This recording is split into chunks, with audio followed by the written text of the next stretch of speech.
A bizarre case leaves a former Houston police captain behind bars. He's accused of holding a man hostage at gunpoint.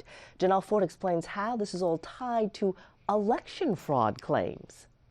A former HPD captain is facing a hefty charge after trying to prove his claims of voter fraud. Court documents give a detailed account of this bizarre case.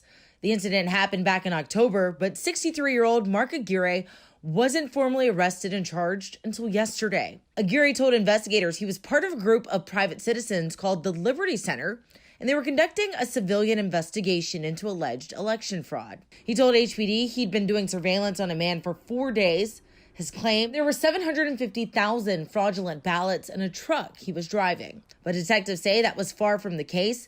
The DA's office says on October 19th, Aguirre followed that man, rammed him with his SUV, and ordered him out of his truck, then held him at gunpoint on Alameda, Genoa.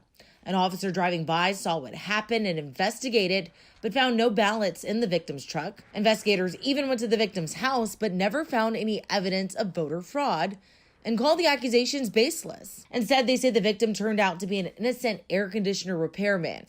Aguirre is a former HPD captain who was suspended indefinitely from the department back in 2003. In a news release, Harris County DA Kim Ogg said, quote, "He crossed the line from dirty politics to commission of a violent crime, and we are lucky that no one was killed." Aguirre also allegedly never told police that he had been paid more than $266,000 by the Houston-based Liberty Center, with more than $211,000 of that amount being deposited into his account the day after the incident.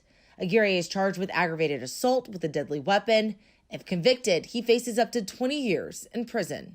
Janelle Fort, KHOU 11 News.